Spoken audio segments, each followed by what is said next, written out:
Hello everyone, I'm Cecilia Inés Tavares.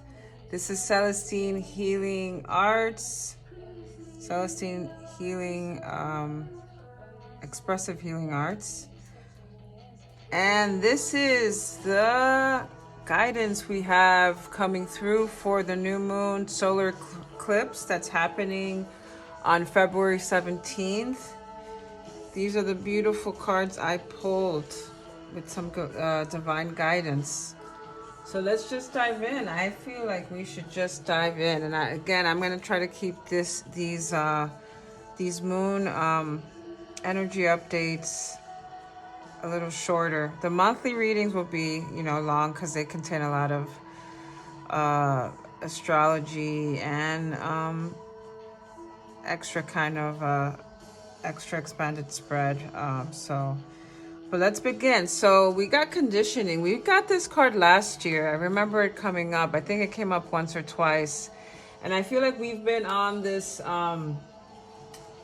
this long, slow, deliberate journey of shedding these layers of conditioning, right? Shedding layers of these negative forces that constrain us, that hold us back from being the best version of ourselves, right? So what are these things? Like negative habits, dependencies, behaviors, certain patterns, maybe relational patterns, addictions, beliefs that come from our upbringing, from our environment, from our experiences. And if you see this card shows a lion amongst this herd of sheep, and it thinks it's a sheep. So it's almost like we've thought that we were something that we weren't all this time, and it's almost like now it's been this revelation of like remembering who we are, remembering what's important to us and our values, and like shedding all these layers that we've kind of accumulated throughout our life and up until this point. And even if you look at this card, these are from the soul card deck that I just got. It almost looks like this person is being birthed, or even birthing. I know this makes no sense, but birthing themselves. Like it's like a new version of themselves is coming through. Like it almost, if you think of the whole like shedding these layers or shedding skin like a snake or a serpent, it almost looks like that. Or even it reminds me, and we got the moth here. Interesting enough, this looks like a moth kind of a shape symbol here too. So, but if you think of a butterfly or moth and like how they go through the chrysalis stage, so it's almost like this chrysalis stage and this cocoon, and then kind of it's like an emergence. Because if even this, you see, it's this lion's emerging out of the herd of the and it's also, I didn't realize this, it's tied up and it has the sheep tied to its back. So it's almost like it's emerging and freeing itself from this false self, false identity, false belief system of who they thought they were. It's like liberation. It's like liberating yourself. And then we got the Queen card, which I was like, wow, okay. So maybe and then the conditioning card is also, if you in tarot, it's the devil card, right? The devil card is it's connected to addictions and habits, the unconscious, like things that tempt us to revert back to these old ways of operating, coping, maladaptive coping skills, or letting our ego kind of take over and control our choices, our behavior. So we're kind of letting go of that now. We've been on this journey, little by little, layer by layer, letting go of these things that keep us restricted. And then the devil card is our shadow self. It represents our shadow self, any of our attachments or addictions, but it could also represent restrictions. So any way we restrict ourselves, A lot of the restrictions sometimes in our lives are self-imposed. So, you know, by our mindset, the way we think, these old belief systems that we picked up in our childhood, again, these conditioning that are sometimes, you know, unconscious. And so we're letting go of that, and we're kind of like re-emerging and rebirthing ourselves now into this new chapter in our lives, new beginning. And then it's almost like this new identity is shining through. So anyway, we got the Queen. That's what I was going to talk about now. I see this card as like the equivalent of the Empress card in Tarot. But if we go beyond gendered labels, I see it broadly as like empowerment, right? We're empowering ourselves. We're not like sheep in a herd anymore, right? Just following, you know, the herd. We're individualizing. We're learning to trust ourselves and trust our own inner authority. We're getting clear on who we are, or who we're wanting to become, right? And what do we have to release and let go of in order to become this new version of ourselves that is connected to this like self-mastery. This is the Master card, and I think this is more about like self-mastery, self-realization. So this is like a journey that we're on, this adventure. We could see it as an adventure, I think. This road that's kind of unfolding before us. But so yeah, it's about the Queen represents more like empowerment, embodiment, right? Embodiment means like being fully present within ourselves and being fully authentic. It's also about, the Empress is about creating beauty in our own lives, and that kind of extending, you know, all around us, in our environment, in our relationships, connecting to our senses through taste, touch, sense, smell, sight. Something about, yeah, again, it's like we're being reborn, and we're kind of remembering who we are, and we're maybe coming alive again, and we're seeing the world with almost like with new eyes, with new vision. Like we're feeling more inspired. We're connecting to our inspiration. Definitely this whole line is about connecting to creativity and to like our curiosity. Anything else I want to say about the Queen? So yeah. So this draws on the senses to experience pleasure and deep fulfillment. We're on this like mission to like really want to change and grow and evolve and take responsibility for our own happiness and our own fulfillment. And we're getting to this, we're beyond this threshold now, and now we're ready to kind of take the next steps and take more action into manifesting our vision and becoming this person that we envision, like our future self, kind of. We're starting to slowly align and get closer to that realization, right? Self-mastery. So this soul card I wrote, it looks like we are giving birth to ourselves, somehow shedding old protective layers that keep us tethered to these old conditioned ways. This is an emergence of our authentic self, which connects us beautifully with the Queen card. That's what I was saying. I also wanted to mention that the conditioning card also connects to our sexuality. And sexuality can also be our self-expression, our creative energy. So again, it's like this wanting to kind of break out, break free, and like express ourselves. Like there's this energy of expansion, of like movement, of moving forward, you know, going out. Like, because look, these two figures, this person's walking. They're like on a quest, right, to like get somewhere, and they're like moving, and they're looking ahead, right? They're not looking behind them. And then behind them, though, it's interesting. You have like this butterfly moth kind of, almost like guiding this person along, fluttering and like guiding them along, as almost like as a spirit animal, like, or a spirit guide. And then you have this little child walking into the forest, and it's like, you know, there's this beaming light. It's almost, it reminds me of like the Alice in Wonderland kind of.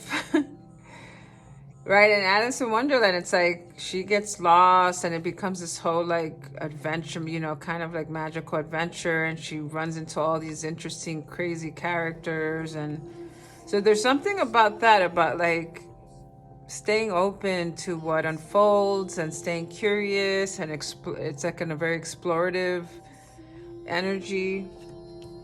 But it's also like this trust. There's this trust. This person too, like this person looks like they know where they're going. They feel determined. They feel like, you know, divinely again guided, and they're like they're walking ahead with complete trust in themselves and complete trust in some sort of higher power, higher guidance that's guiding them. And I feel like that's what this light represents, that the child's moving towards that light. It almost looks like a rainbow, but moving towards that light without any fear, with like this innocence, this purity of like believing and just moving forward. And it's also very, it's connected to the mystic, which I find interesting. There's a lot of like, there's this like something around like our consciousness like expanding, us reaching another level of consciousness, of higher consciousness, tapping into some sort of like other, tapping into like, yeah, it could be tapping into our creativity, or like some sort of like, or developing more like emotional intelligence and our intuition and our like psychic abilities, and like, you know. Let's see what I wrote here for the mystic. Yeah, I wrote here the mystic is reawakening the seeker and dreamer within us. We are learning to transmute the darkness and transform it into light. And again, we have this light here. We're aligning to the light. We're walking towards the light. I want to read something from the book.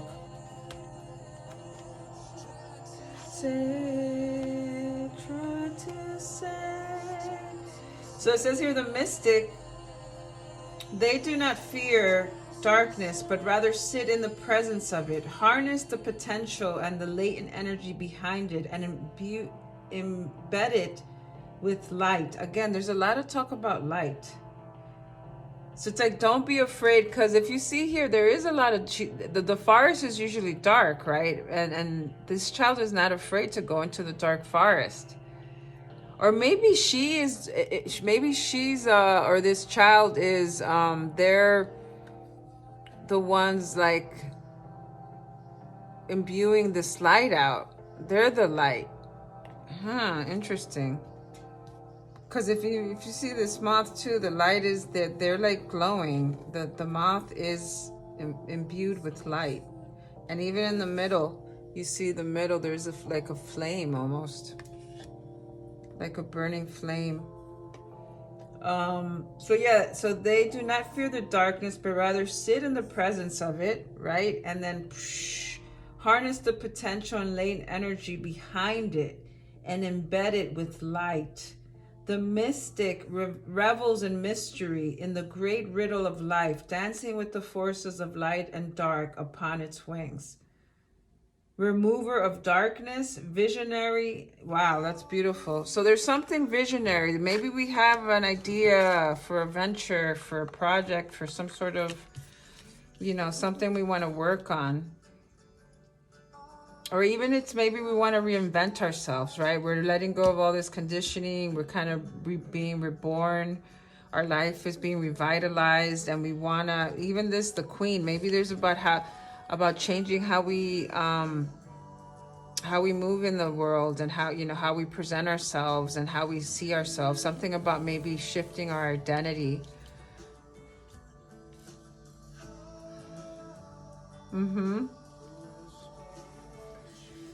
I wrote here for adventure. So the adventure card in tarot is the Page of Pentacles, and it brings a welcome message of new beginnings, inspiration, as I was saying, the initial stages of a creative project or venture. Exactly.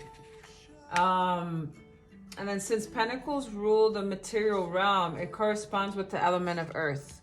So there's definitely this earth element. Grounding things into reality, you know, taking the practical steps to create, you know, maybe it's like creating a business plan or a mission statement, you know, taking that, starting there and starting to build out this idea that you have. Because the Queen also represents leadership. It's like being the leader of your own life, you know, taking control of your own destiny. Again, and because we have the Master card, we have self-mastery. So it's definitely like this very self-aware, very self-realized person. Getting to that place. That's where we're kind of, maybe it's that, right? We're working our way there, and we're taking all the necessary steps to get there. Doing all the healing work we need to do, right? All the shadow work, all the healing work we need to do to get to this place.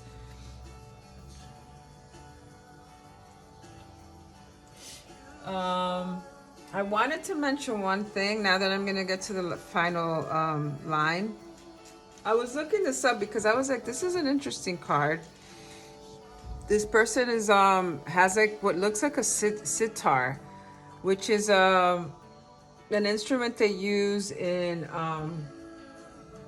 India, and it's associated, I looked this up, it's associated with deity, the goddess Saraswati, which represents the goddess of knowledge, music, art, the arts, which again, it has to, you know, do with creativity, creative expression, speech, learning, language. So yeah, it has to do with the intellect and creative power. The creative power, intellectual force needed for creation. So there's something about creation. We're trying to create something. We're creating ourselves, right? We're birthing ourselves.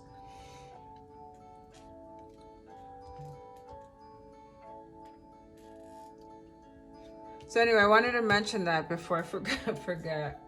I think I'm good with these. Let's move on to the last deck, the last line, the last row of cards. See if I wanted to read. I wanted to read the Queen just because it's so beautiful the way they wrote it here. It says, to embody the Queen is to settle into deep trust, resolve, and power. The royal Queen fears nothing, for divinity itself cradles her heart. Isn't that beautiful? She is the lotus bloom, the dancer's bow, the moon's radiant reflection. When the Queen is seated in her rightful place, she is patient and forgiving. She waits for the grace of God or goddess to move through her. So it's almost like, again, we're learning to trust ourselves. We're learning to sit with ourselves, align from within, patiently waiting for the right time, and having deep trust in knowing when the right time is to act and which direction to go.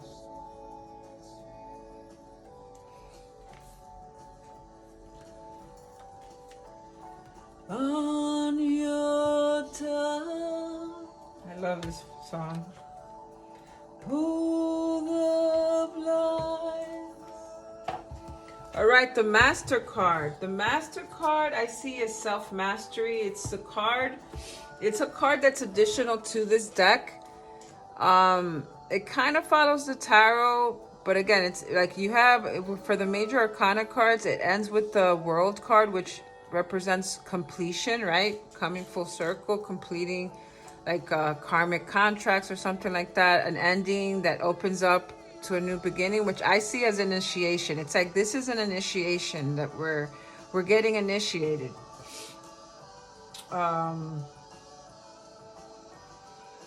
We are at a starting point of a new stage in our lives. Yep, that's what this is. It says here in the book, this is the only little snippet I'm going to read. The master in Zen is not a master over others, but a master of him or herself. Their very gesture is, their every word reflects an enlightened state. There is no private goals, no desire that anything should be other than what it is. Very interesting. So it's like being a master of yourself, right? Connecting, acting from your inner authority, from your own inner awareness and consciousness. Oh wait, there's a little bit I wanted to read here too. It says, beyond mind, there is an awareness that is intrinsic. That is not given to you by the outside, and it is not an idea. So exactly, we're making decisions from within. We're trusting ourselves. We're connecting with the divine and making our own. We're not being influenced by outside forces. We're acting from the inside out.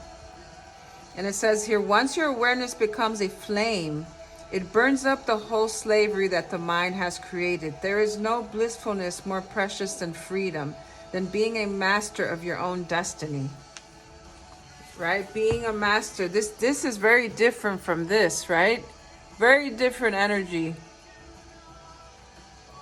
And if you look, they're in the dark, and they're not afraid to be in the dark, right? As we were reading the mystic, we were reading that the mystic is not afraid to sit in darkness because it takes it and it transmutes it into light. And here you see the light of the moon illuminating this figure, the master. It's interesting that both of these figures are in the dark forest. Yeah. Dark. Even here, it's like we're emerging out of the dark forest, or like some sort of like, you know, wound or cocoon or something. Then we're walking into this, on this new adventure, this initiation to become, initiation of self-mastery, this transformation sacred transformation we're going through. And it has to do with, you know, our creative life force and connecting to that. And then the temple. The temple. So yeah, the sitar, the instrument associated with the goddess of Saraswati, that represents wisdom, knowledge, and creativity.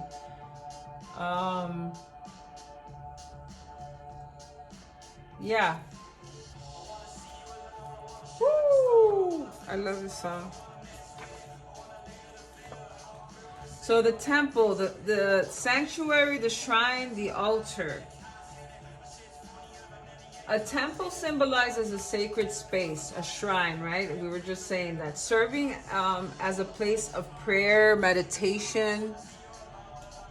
Or it could be a pilgrimage we take, right? A sacred pilgrimage. But it doesn't necessarily have to be this like external structure or external thing, right? External space or place.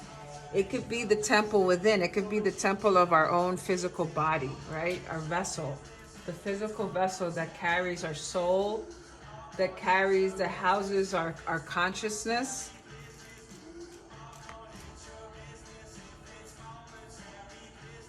So that's what I'm thinking. It's like this pilgrimage, this inward pilgrimage, going inward. And even this adventure, you could see it as a metaphor, not an actual, it could be an actual pilgrimage that we might take. This is interesting, pilgrimage. Yeah, it could be an actual pilgrimage that we decide to take, travel, go somewhere to some sort of sacred place. Or it could be an actual, you know, it could be a metaphor for a journey inward.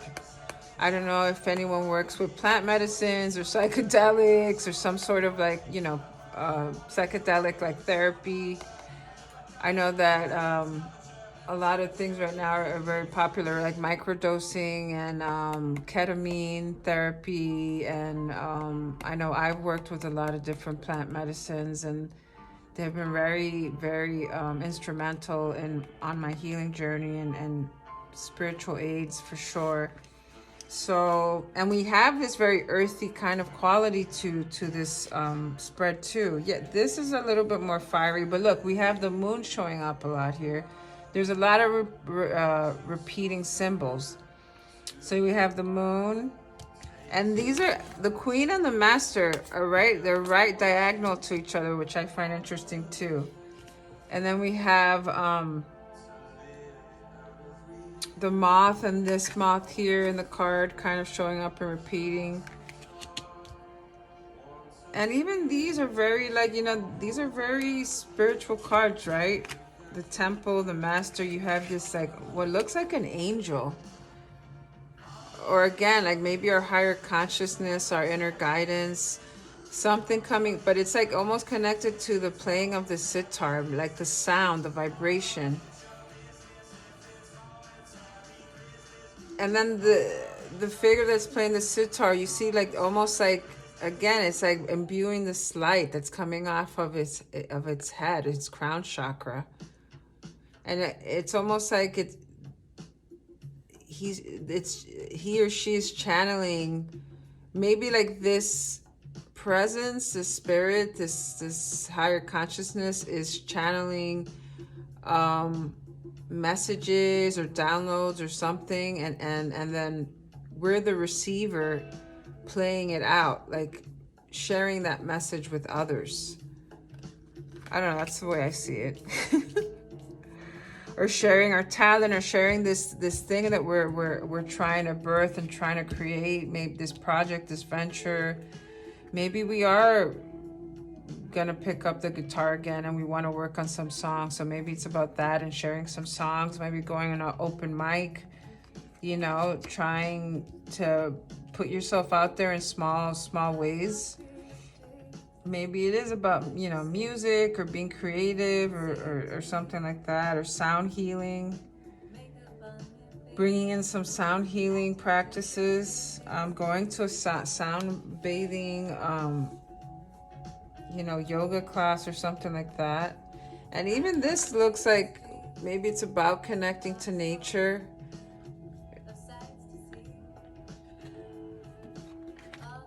Because again, look, they're out in the forest, they're out in nature. There's a lot of nature elements here. You have the lotus flower and the snake, again, transformation. Just looking at all the symbols. I think that's it. I'm happy with this reading. Yeah, we're getting close to shedding all these layers, and I'm gonna pull some extra cards. I'm gonna pull an elemental card, a prism card, and a sacred geometry card. Let's see, for overarching energy for this new moon solar eclipse. The peacock. Okay, we got the peacock. I'm gonna look that up in a minute. Let's see, prism card. This uses colors, like color psychology, color therapy. So let's see what we get. Overarching, I guess, like feeling, emotion, color. Consciousness. We got this last time, I think. Wow, this is interesting. We got consciousness again. And we were talking about the higher consciousness, right? The higher consciousness. I think this card goes with this. I almost feel like peacock goes with adventure. The colors are very... Let's see, the sacred geometry. Let's see what we get. What sacred geometry symbol? Let's see. Ooh. Consciousness, oh my. That's crazy. That's crazy. Anyway. Consciousness, the frequency of the consciousness supports our ability to focus our attention on all the multidimensional aspects that show up so that we can include them in our reality. So, I mean, consciousness is that too. It's like expanding our awareness so that we, you know, we're able to understand things more expansively. Or, you know, we start seeing things in a different way. Our perception changes. We're able to, you know, view reality, even view ourselves in a different light, in a different way. Maybe connecting to certain aspects of ourselves that we didn't have access to before. Let me read, let me see if I want to read a little bit for, so that's the number 17. If you add up 1 and 7, you get 8, and 8 is, I'm actually experiencing a personal 8 year, but 8 represents, yeah, the material world, manifesting our our visions. Anything extra here in the book that I want to read? Consciousness can be described as a state of awareness or focused attention, and wherever we direct our attention will dominate our minds. So it's almost like it's guiding us to like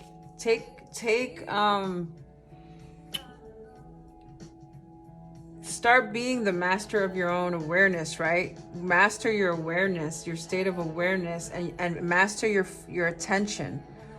Right? What are you putting your attention to? Whatever you put your attention to, whatever you direct your attention to is what is going to be most dominant in your reality, in your life, and in your mind, right? Because reality starts with thoughts. What else here? I think that's good. And then the peacock. I'm curious about the peacock. I pulled this card before, but I don't remember exactly what it represents in this deck. This is the elemental, the untamed elemental. Peacock is maybe earth. Let's see. Yes. It represents transmutation. Holy shit. Transmutation. This is transmutation, right? Transmuting the darkness into light. So this is the peacock, invites you to take in information or circumstances, both negative and positive, and alchemize them into a harmonized energetic field that blesses your life. To do this is to master the art of transmutation, and it requires accepting your pain with as much love and gratitude as you do your happiness. When you do this, you begin to experience everything in your life as happening for you rather than to you. Your travels, I don't know what that means, travels become a gateway, or I don't know what that, or maybe challenges, become a gateway to greater freedom and beauty. With the application of loving awareness, everything is energy just waiting to be liberated into a more authentic expression of itself. Exactly, right? A more authentic expression of, this is not an authentic expression of ourselves, right? This conditioned version of ourselves, us thinking that we're sheep when we're really lions, when we're really these royal, beautiful, creative beings, these beings with the potential to self-realize. Beautiful. And then lastly, consciousness. Let's see. Consciousness. I mean, we kind of covered it, but I'll read what the book says here. So consciousness is our ability to feel and sense what is around us and within us, and to tap into a deeper universal connection. So again, it's about also connecting to something greater, right? To the divine, to nature, to our own higher consciousness, to our own emotional intelligence, whatever that might be. Allow yourself to go beyond yourself and go beyond your ego. Maybe it's that, right? Maybe it's like doing something, being of service, volunteering, doing something that goes beyond your own benefit, your own, that benefits something greater. Tune into this consciousness deeply as you move forward on your journey. Move forward on your journey, right? We're moving forward to self-mastery. 2. Yeah. All right. Thank you.